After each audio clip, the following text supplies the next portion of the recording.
La Escuela El Arado y el Mar presenta El cielo encapotado anuncia tempestad. El cielo encapotado anuncia tempestad. Y el sol tras de las nubes pierde su claridad. Oligarcas temblar. Horror a la oligarquía. Oligarcas temblar, viva la libertad. La trinchera chavista que pone a temblar a los oligarcas. Estos casos y muchos otros tenemos nosotros que enmarcarlos en una reflexión general, estratégica, absolutamente estratégica. La crisis mundial del capitalismo debe ser oportunidad para nosotros en Venezuela, no para salvar el modelo capitalista en Venezuela, no. Es para acelerar el desmontaje del sistema capitalista y al mismo tiempo acelerar la construcción del socialismo bolivariano. Esa es una reflexión estratégica, una línea estratégica más bien. Una línea estratégica de trabajo, de pensamiento y de acción en el gobierno, en los gobiernos locales, regionales, en las comunidades, en el partido, por supuesto. Que si eso significa algún estremecimiento o algunos estremecimientos estructurales. Bueno, ¿y quién dijo que este camino es el camino del jardín de rosas? ¿Quién dijo? Alguna vez les he dicho, no, vamos por el camino fácil, por la autopista ancha. No. Ninguna revolución se hace por autopistas. El camino, como dijo el gran Argimiro Gabaldón, duro, difícil, pero este es el camino. Este es el camino, el único camino que nos llevará a la construcción de la patria socialista. No es el camino del capitalismo o del reformismo. Muy buenas. Horror a la oligarquía está en el aire. Está en el arado y el mar.blogspot.com, más que una página, una escuela política, en asociación con trincheraderosax.blogspot.com.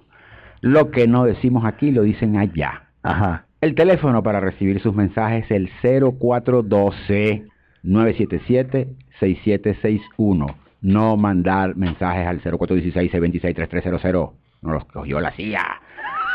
Estamos también en Twitter, en @ungranoDeMaíz y en @elarado-y-el-mar. Y en las emisoras Voces Libertarias en Caracas, Radio Izquierda en Vargas, Emisora Cultural de San Antonio de Miranda, Radio Sandino en Yaracuy, Radio Coroba en Bolívar, Radio Chamariapa en Anzoátegui, en Lara, Ondas del Cercado, Radio Crepuscular y Radio Venceremos, y en Barinas, Voz de la Libertad, Radio Unión y Radio Catabre. Y pronto estaremos en Aporrea. Y en Guatire no nos han confirmado. Guatire, despertad. Listo, dicho Guatire todo. ¿Guatire o Guarenas? Guarenas es Guatire. Ajá. Bueno, está todo dicho. Un pájaro las dos alas. Che, quería... Estás locuaz hoy. Che, Quiero comentar ese audio de Chávez. Bueno, comentar algo en realidad que lo comente Zancudo, porque lo dijo Zancudo. Cuando escuchábamos el audio del comandante, ¿hace cuánto que no se escucha una reflexión de esas características en boca de nuestros altos voceros, no? Uh-huh. Sí, hablar de contra el capitalismo, mover el socialismo. No, y tan claro, ¿no? Sí. Diciendo, esto no es un camino de rosas. Por más crisis que haya, hay oportunidad para construir el socialismo, para acelerarlo. Es mejor para las crisis para poder avanzar hacia el socialismo. Toda crisis es revolucionaria, como dice el Zancudo. Uh-huh. Un ejemplo de ello es Cuba. En pleno periodo especial, bloqueo, Cuba siempre tuvo un pueblo dispuesto a dar la batalla. ¿Tuvo o tiene? Tiene. Ajá. Dado que sus dirigentes servían de ejemplo, de referencia. Fidel. Sí, sirven. Pero fíjate una cosa, que lo que dice Zancudo, que no se oye tal, el problema es más grave que eso. Uh-huh. Es que si lo dicen ahora ya nadie les va a creer, porque y se les advirtió 10,000 veces, están perdiendo credibilidad, señor. Haga usted una recopilación de las cosas dichas y no probadas y no cumplidas. Y de que voy a presentar pruebas. Nada más que voy a presentar pruebas. O los anuncios de los anuncios, va a aumentar la gasolina. Recogen anuncios de los anuncios de los anuncios, o bravuconadas. Entonces fíjate, llaman a Santos a conversar, pero le dicen, mire, dame la cara y no sé qué. Bueno, vamos a conversar. Y eso es muy raro. Además, una semana antes, Santos se suponía que formaba parte de un plan para asesinar a Maduro. Para asesinarlo. Entonces, toda ese comportamiento malandro, ¿verdad? Y medio esquizoide también. Sindicalero. Ahí están los empleados de la universidad, que aceptan lo que le propone el gobierno, pero si el resto de la universidad protesta, ellos también van a protestar. Ese tipo de cosas maniobreras y tal, hacen perderle credibilidad. Entonces se montan en una plaza, no, hay que ir para la izquierda y tal. La gente no le para, es automático, no tienen oídos para eso. Sí, no, la credibilidad y la atención la perdieron, nuestra atención. Sí, señor, así mismo es. Muy bien. Que son terrenos muy peligrosos, eso no alegra. No. Eso al contrario. No, porque eso asusta. es falta de credibilidad en los sectores más conscientes de la revolución o en los sectores más chavistas, porque ya del otro lado está perdido, digamos, ¿no? O sea, del otro lado ya hay un fascismo desatado del que difícilmente se vuelva. Pero el único que les cree es un nuevo país formado que se llama el país Interlace. Que tú lo ves 87% está contento. Bueno, tuvimos problemas con el título, casi nos fuimos a las manos, yo no lo tengo ya. Bueno, vamos, yo se lo paso aquí. Bueno, vamos a arrancar con el texto de hoy, texto subversivo, texto rojo, que hemos intitulado El problema de la revolución no es de dinero, es de más conciencia y menos soberbia. Y le pongo yo, porque entonces ahora pongo yo, y de ignorancia en demasía. Claro, eso debía ir en el título, pero ustedes lo quitaron. De ignorancia engreída, dice el texto, pero vamos a leerlo, aparece ahí. De ignorancia engreída, dice. Ajá, en demasía. En demasía. El gobierno deambula por el mundo como atacado de dromofilia, la ansiedad por viajar, va en busca de dinero, piensa errado, pero en coherencia con la lógica del capital, que el problema nuestro es de plata, cuando en realidad es de falta de conciencia del deber social, de exceso de soberbia y de ignorancia engreída en demasía. Claro, porque ven acá, sin ir muy lejos, llegan y le llega la noticia ya al alto gobierno, mire, atacaron una patrulla militar, entonces cierren la frontera. Eso es ignorancia del fenómeno de la frontera. Sí.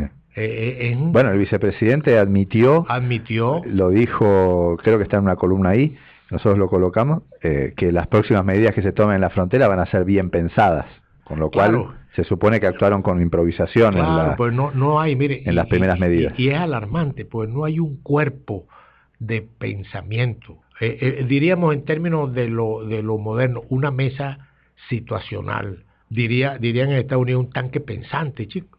¿A quién pedirle? Bueno, existe un organismo superior presidencial para las relaciones exteriores, pero ahí está Julio Escalón y otra gente más. Rodríguez, ¿cómo se llama Rodríguez? Creo que no existe más eso, pero bueno, sí, no importa. Más nunca se reúnen ni nada. Pero ese tipo de organismos y tal que piensen, señor, y tengan trabajo hecho. ¿Cómo es posible que cierren la frontera y después se dan cuenta que hay 500 niños que estudian del lado de allá y del lado de acá? Y después llegan a decir que fue un error ponerle la D a las casas y la R, que entonces nos que lo dejaron en manos de un sector de los militares, o sea que no fue una orden expresa. Viste, que la derecha actuando fascistamente suelta. Aprovechando el vacío. Aprovechando el vacío. La derecha fascista de los militares. Bueno, ahí sale, ¿cómo se llama el que te dije? Visconti. El general Visconti con una posición fascista. Duele decirlo, pero es una posición fascista. Disculpe mi ignorancia. ¿Visconti quién es y qué dijo? El general Visconti de la aviación, comandante del golpe del 27 de noviembre. Él declara así, no escribe en aporrea. Hay dos bandos, uno marxista, el otro de Adam Smith, capitalista y tal, y han abandonado el campo nacionalista. Vértigo. ¿Él dice eso? Lo escribe. Entonces es una posición como la de Nieves Evan, metiéndose en la polarización, pero hacia el lado democrático, o sea, al lado de la democracia burguesa. Y se mete hacia el lado fascista. Del nacionalismo barato. Ahora recordemos que Visconti fue uno de los que puso el grito al cielo cuando se hablaba en la constituyente, porque él es un constituyente, sobre los derechos de los pueblos indígenas. Los derechos de los pueblos indígenas. Sí, la polémica con Olavarría. Olavarría era espuelúo, hoy. Tan espuelúo era que agarró la causa de Ríos y la metió en el bolsillo. Y a Maneiro en el bolsillo chiquito así, de donde se guardaban las moneditas. No, Maneiro se murió antes. No. Maneiro fue el que organizó la avenida de Olavarría y lo iban a lanzar presidente. Lo lanzaron. Bueno, no, Maneiro no se murió antes. Dale. Vamos, sigamos con el texto. A menos que usted esté hablando de una muerte política. No, pero no, Maneiro. Simbólica. Honor a Maneiro. Sí. Yo quería comentar que en el primer párrafo del texto, cuando dice que el problema nuestro, o sea, pensé que es de plata, cuando en realidad es de falta de conciencia, el deber social. Que todas las grandes hazañas humanas no se han hecho por el cálculo egoísta, se han hecho por el altruismo de sus dirigentes y de los pueblos que lo guían, que lo siguen. Lo que pasa es que en Venezuela, desde que caímos en el gobierno, cayó en el pragmatismo, todo lo ven desde ese punto de vista, netamente capitalista. Sí. Pero tú ves como Yacudo está estudiando, ahí se zumbó, claro, ya ni hace la cita, el capital, digo, las aguas heladas del cálculo egoísta, oye. Las aguas gélidas. Gélidas. Sí, mira, hay un libro que alguna vez recomendamos, vamos a volver a recomendarlo, para estos que hablan de Fidel y se reúnen con Fidel, pero no toman las ideas de Fidel, que se llama Fidel Castro, Ideología y Conciencia. Nosotros lo conseguimos con Humberto en Cuba. Un libro extraordinario, puro discursos de Fidel, extractos de Fidel desde el inicio de la revolución hasta el 88, 86, una cosa así. Y Fidel se refiere al economicismo. Voy a leer algunas partecitas que me parecen importantes para aportar a esto que decía Zancudo. Hay un procedimiento muy fácil para simular que se es revolucionario y hasta una manera que pudiera llamarse simpática de parecer revolucionario, dice Fidel, cuando no se tiene una conciencia clara de lo que es un verdadero revolucionario y es aparecer defendiendo un interés de los trabajadores, un interés de tipo económico, cuando en realidad está cambiando ventajas pasajeras por fracasos futuros. Dice Fidel, fácil es la demagogia, y no en balde ha aprendido tanto nuestra clase obrera, nuestro movimiento sindical en estos años. Fácil es el economicismo, y una de las armas del capitalismo para impedir y retrasar la revolución es el economicismo, precisamente. Y entonces ahí está diciendo, y los dirigentes sindicales que practican eso. Es que esas viejas culturas y esas viejas prácticas son las que terminan atrapando a los dirigentes, que no van al fondo del problema, no toman en cuenta que la necesidad de la planificación central, sino que llegan todo el tiempo, es una improvisación. Ir en base a cómo vamos yendo, vamos bien. Igual entre la planificación central y la improvisación del gobierno hay un mundo, ¿no? O sea, claro. Ni siquiera creo que estamos planteando eso. Creo que con pensar un poquito antes de tomar una medida resolveríamos muchos de los problemas que tenemos, sin ir tan lejos, quiero decir, ¿no? O sea, claro. Y sin desmerecer lo que estás planteando, ¿no? Para eso también se requiere una especie de Estado Mayor, que haga seguimiento a todas las políticas de Estado Mayor pensante. Así de ideológico, sí.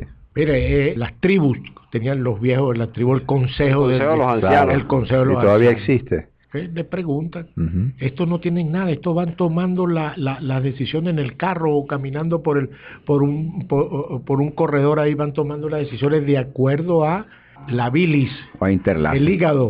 La visceralidad. Sí. Bueno, sigamos. No vamos a comentar las implicaciones económicas de este endeudamiento con los países capitalistas emergentes que no encuentran qué hacer con los dólares. Ya Saturno ha ilustrado bastante el tema financiero en los programas de Grado y el Mar.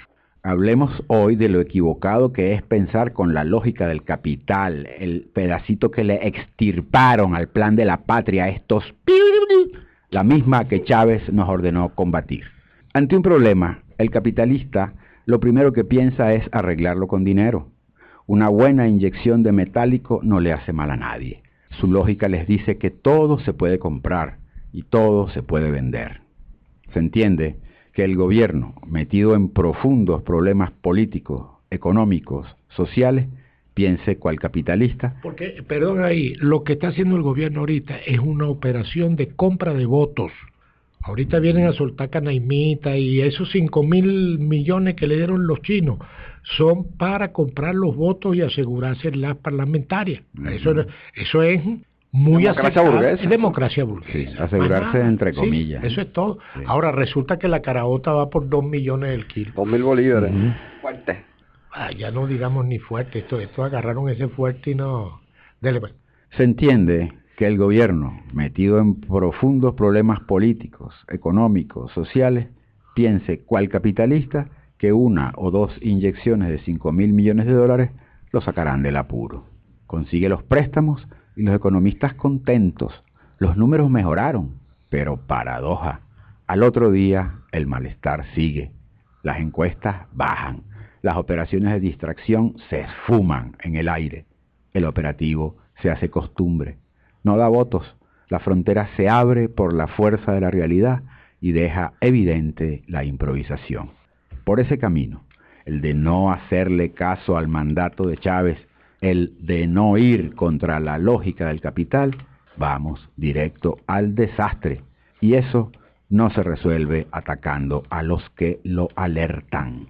Alguien me comentaba que el gobierno va viviendo el día a día. Esa persona me comentó, ya no se acuerdan de aquel que cortó cabeza y picó a la mujer en el crimen ese horrendo que hubo y hicieron un escándalo. Tampoco se acuerdan de las firmas que recogieron para entregárselas a... No, ya ni del Obama. Esequibo se habla, que eso Sí. tiene 15 días. Exacto. Cuando antes era el tema nacional durante semanas. Ujú. Dele, avance un poquito más con la columna, que le estamos La entrando al nudo. solución. Saca un letrero, Toby, que dice Lazo. La solución está, ya se le ha dicho al gobierno de 1000 maneras, en rectificar, en corregir el rumbo, en volver al plan de la patria, al comandante Chávez, en elevar la conciencia del deber social. Cuando ésta existe, no hay dólar today que valga, ni bachaqueo que prospere.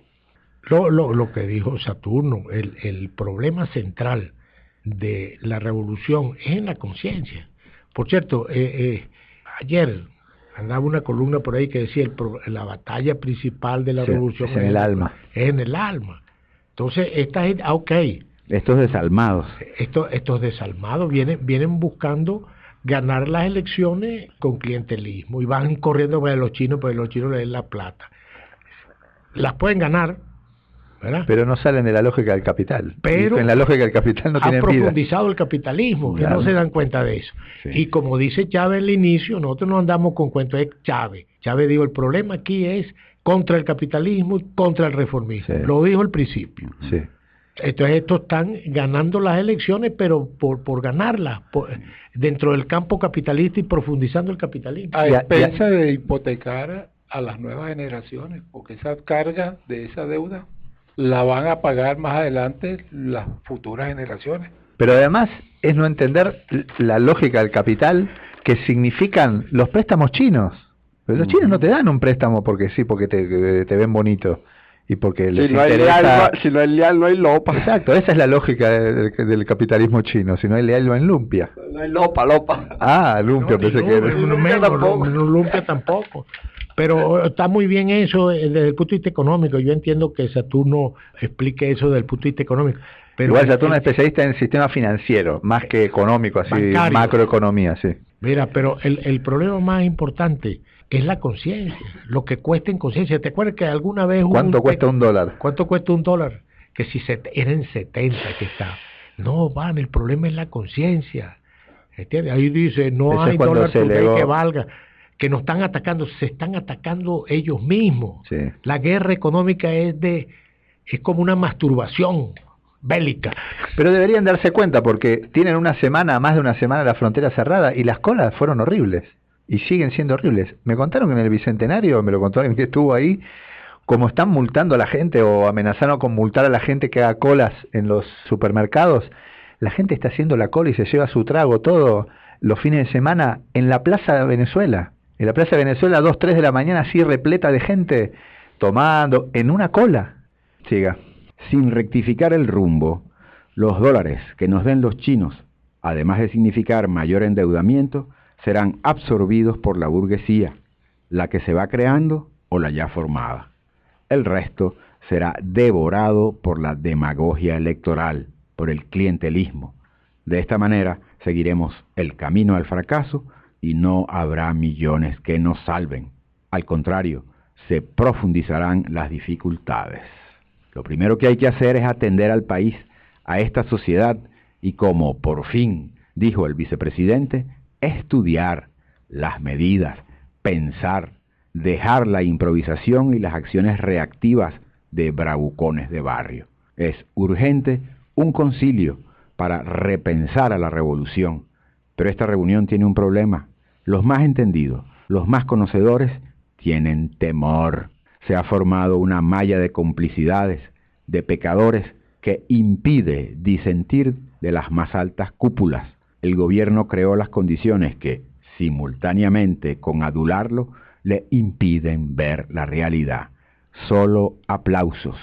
No, se le ha acusado a muchos de traidores y de estado general de sospecha por hacer las críticas al gobierno. Ya. Ese fue el primer campanazo. El primer campanazo, y ahora ya los intelectuales no dicen nada, no hablan. Se le ha acusado a la gente de que está consiguiendo... Los intelectuales no están cumpliendo con su papel de intelectuales. O no eran intelectuales. O no lo fueron. Pero fíjate que ya los intelectuales perdieron hasta su personalidad. Ahora aceptan cualquier cosa y cualquier cosa fascista. Ahí escriben cosas horribles sobre los colombianos y tal. Y al que critica, el que no está de acuerdo, además de Uribe, está cerquita, ya varias veces ha aparecido, de que lo pongan de traidor a la patria. Sí. Y existe una ley de la traición a la patria, hecha por unos derechistas. Uno de ellos es Amelia, el gobernador de... Una cosa horrible, esa ley de traición a la patria. Sí, que creo que se la aplicaron a alguien ya. Quisieron, pero quisieron aplicársela es demasiado bárbara. A unos dirigentes de oposición que se fueron a un curso con Aznar, una cosa así. A dar una charla por allá. Ajá. Sí. En esa oportunidad a un dijimos, seminario. No, eso no es. Pero es una ley tan feroz que todavía no la aplican, pero un día llegarán a aplicarla. Es bueno buscar esa ley y leerla. Bueno, vamos a rematar. En esta imaginaria reunión, este concilio, nadie hablaría la verdad.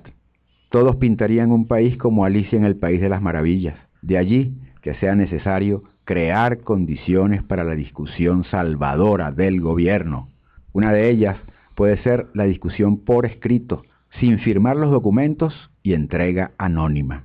Es interesante pensar qué dirían los ministros en condiciones de anonimato, qué escribirían dirigentes políticos e intelectuales protegidos por la ausencia de firma.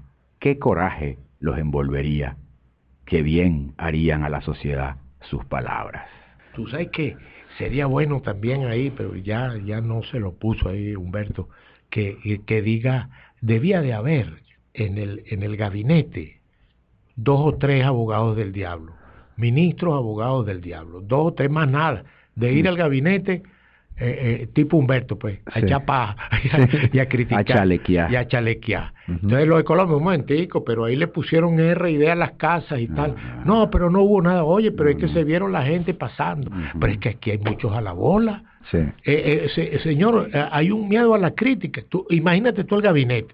¿Quién se va para allá de los ministros? Un momentico. Yo creo que ese problema de Colombia debemos estudiarlo bien. No, los que porque más o menos... fue precipitado, que nos metimos ahí, vamos a salirnos rápido. Sí. O fíjate tú esto que voy a decir, o mejor no lo digo. Dígalo. Voy a decirlo. Señor, la prisión de Leopoldo, nadie le dijo, mira, vas a poner tu preso, te vas a meter con esta papa caliente para acá, ahora no encuentran qué hacer. Sí. Y le posponen y le ponen para allá y tal. Se ve que están atrapados. No encuentran qué hacer por no pensar y no tener abogados del diablo. Si los tiene el Vaticano, el sabio Vaticano. Sí. Lo tenía César. César lo tenía. Vámonos. Nos vamos, oligarquía. Repita el número. 0412-977-6761. Puedes llamarme, si quieres, cualquiera de estos oligarcas que nos estudia. Y me apoyo en este mensaje que termina en 0523 para decirte, oligarquía, pendenciera, egoísta, rata, en esta batalla que con las ideas te aplastaremos, rastrera, parásita, que quieres entregar el país a las transnacionales, reformistas, de tu madre.